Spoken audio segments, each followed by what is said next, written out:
Welcome back, beautiful people. This is episode 75 of An Untold Narrative.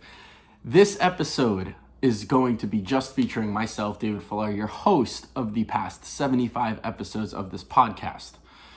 This podcast has been about sharing, storytelling, highlighting creatives from around this world who do not have a massive following, who are doing amazing things, and who do not have a blue check mark, and giving them a platform to just share their story more times than none for the first time. And that has really been beautiful for me to hear their stories. I've been inspired, I've been motivated, I've been transformed, I've been really, really lucky. And I want to just say thank you. If you are a past guest and you are listening to this, thank you for doing that and allowing me the opportunity to speak to you. So I wanted to spend some time on episode 75. It's obviously a 3/4 century mark of 100. For those who have been with me from the start, you know that episode 2, our guest from episode 2, Atticus Radley, actually bet and is on record that if I get to 100 episodes, he will buy me a bottle of champagne. So that is what I'm definitely going for 100 for. But I wanted to take a couple minutes to talk about what I've learned from the past 74 episodes, being 75, and how important those learnings are and how they're going to transform the future of this podcast.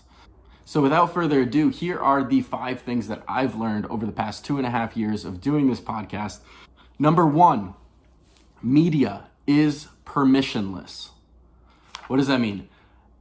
Social media, our time, it's all free. Everything that we consume and everything that we create on these platforms, 99% of the time it's free, and nobody's telling you that you have to do it. Unless you're working in social media and that is your career path and that is your job, somebody might be telling you, but that otherwise it's completely permissionless. You can post about your dog every day. You can post about your spouse, boyfriend, girlfriend every single day if that's what you want. Nobody's requiring you to do anything at all. There are plenty of people on this planet who just don't vibe with social media, and they don't want to, and they don't want to put stuff out there, and they don't want to consume anything. TikTok, as an example, has really become more of a TV, or the new age form of TV or video consumption or information consumption than anything else. I mean, the cable TV is gonna die. And I think I've learned from this podcast that because of the lack of consistency, and for those who have been following along, I do not put out episodes regularly or once a week or bi-weekly or whatever it is. It's pretty much when I get the energy to do so, and the creative juices to kind of back it up and then plan out and schedule with the amazing guests and give them the proper time. And so what I mean by all of that, between the scheduling, the planning, the editing, is that nobody's giving me permission to do so. It's basically on me if I want to put it out there. And it's up to all of us to put out or consume as much or as little as we really want to. And I think that is a really beautiful thing. And social media actually gets a lot of flack. Platforms get a lot of flack from the consumers on changing the algorithms or, putting more ads out or whatever. And honestly, I don't think I'll get upset about that stuff because I know it's free at the end of the day. And we don't have to be on these platforms. We don't have to consume the media that's put out there. We're in control of all that. And so that was a really big takeaway for me. I used to fault myself for not being religious about the podcast, not getting things out every single week. And, honestly, I've just learned that it was burning me out faster than what I wanted. And that if I did it at my speed and when I thought it was the best it could be, then that's when I really enjoyed it. And I still love this podcast 75 episodes in, and I'm actually going to revise it and revamp it a little bit going into the last quarter of the century mark of episodes. Number 2, the second thing that I learned from the podcast is that podcasts are actually both selfish and selfless. And so for those who have been rocking with an Untold narrative, you know that the goal and the premise of this podcast is to feature creatives from any discipline who don't necessarily, have a huge following, and giving them a platform. And, a micro takeaway from that is that, like, nobody's going to turn down talking about themselves, right? So myself included, anytime I get asked to speak, I'm jump for joy. I love doing that. Not everybody likes doing that, but usually if you're getting asked to speak about yourself because of what you do and what you're passionate about, it's super rare that people turn that down. And so I think that is the selfless part of it, right? From my perspective of giving people that platform and my time to come on and speak. I think there's something really beautiful about that. And that's why people do like hosting podcasts, and they want to, entertain people, and they want to give them a platform. It's a form of service for other people, regardless of if you host doctors or entrepreneurs or CEOs or whatever it is that your podcast focuses on. You're selfless in the sense that you are giving them your time and giving them a platform to come and speak on. And I think that's really beautiful. The selfish part, and this took me a while to discover, is that I actually love all the conversations that I have with you. And I learn so much, and it actually keeps me super well informed of what's actually happening on the day-to-day. Whether it's, the primary consumption of this podcast and the people that come on are in the footwear industry, right? Like, that's my background, that's my true love, those are the people that I like having on. And so it actually really keeps me informed. People are willing to share their stories, what's new, what's interesting, and that's totally selfish. And I don't think there's anything wrong with that. I actually think more people should do it, because there's the balance between the selfishness and the selflessness. And when you can have that balance, I think you're forming something that's truly special. And I think that's what this podcast has become. The third thing, which now I've hinted at both the beginning and at the beginning of the last point, is, fuck your blue check mark.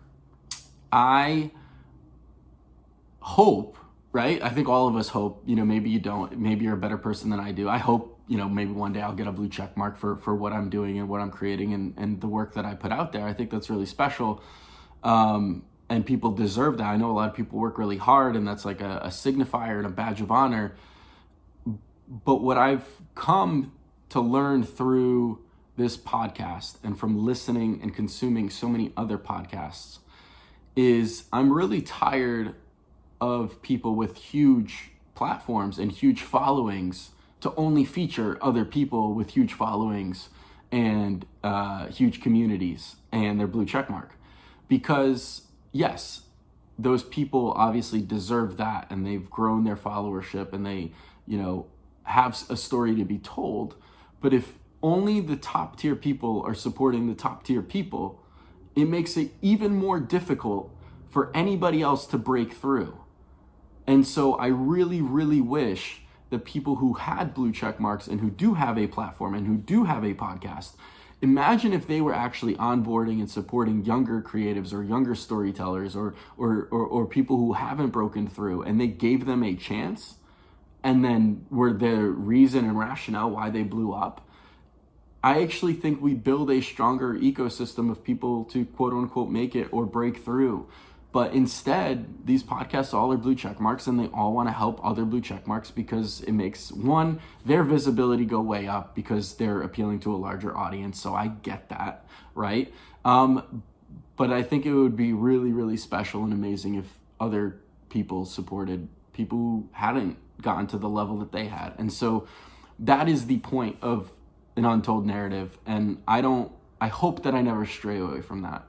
I can't promise that I always will, but that is my goal. I hope that I don't have a blue check mark on here, or somebody, my rule of thumb is roughly 10,000 followers on Instagram or Twitter or whatever it is. But I hope it doesn't get to that point. Maybe it will, maybe it won't. I don't know. But that's that at its core is the foundation of this podcast, and I really plan on making and holding that true.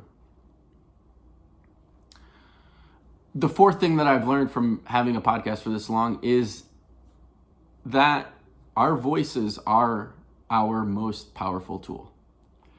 What we say and what we deliver to the universe and speak is so powerful. Like, just imagine if none of us were able to speak, or even a better instance of how many times things get lost in translation between text or email, but then when you talk to the person, it's a completely different perspective. That's so powerful. Our voices are so powerful, and how we use them to inform or inspire, motivate, or be a decent person, or whatever it is, can really transform our lives and the people around us. And I really want to keep using my voice to support younger creatives, to onboard people into what I'm doing, to show people that you can do amazing things in life while retaining just a goodness about you. So many people are assholes these days, and so many people think that there's a shortcut or anything like that, and it's not that way. It doesn't have to be. And so I just hope people are more cautious of how they use their voice. I've definitely become more cautious about it. I've become more intentional with how I utilize it because of my understanding of knowing how powerful it is. And then the fifth thing that I've learned that I'm taking away from this podcast is just how grateful and thankful I am for anybody who listens to it. And I know that's probably not an inspirational takeaway, but I know certain people send me DMs that they've listened to every episode and they've been following since the beginning, and they've learned about new creatives and they've reached out to those people, and have built up an online friendship or whatever, or a mentorship or whatever it's become because of this podcast. And so I just really want to say thank you for anybody who listens in full, anybody who's ever shared the podcast, anybody who's ever spoken highly about it, or in general, and anybody who's just been a supporter, right? Even liking or commenting on the Instagram page and Untold Narrative. It truly means a ton to me. I know we're here for a short while, for a good time, not a long time. And anybody who listens is seriously, you are an OG to me, and you mean the world. So I just, again, want to just say thank you. That's my fifth takeaway. And I appreciate you all being here. So I know this is probably a 15-minute podcast. This is going to be episode 75. We have made it a 3/4 century mark. And I plan on keep going, and I plan on keep building it and bringing on amazing guests and inspiring people and sharing their story and giving them a platform. I am going to try a new system. I've been doing it up to this point through Zoom. And so I have occasionally heard that the audio quality isn't great, and I know. And I've always been a firm believer that the quality is in the conversation and the content versus the actual audio and video through Zoom. But I'm going to try something a little bit different and see how that goes moving forward. It will most likely relaunch in the new year. I don't know if I'm going to spend any capacity in December recording episodes or not. I don't know. I take this day by day. But anyway, thank you for listening. Shorter episode today and this week, episode 74 of An Untold Narrative with just me, your host, David Filar. Thank you as always.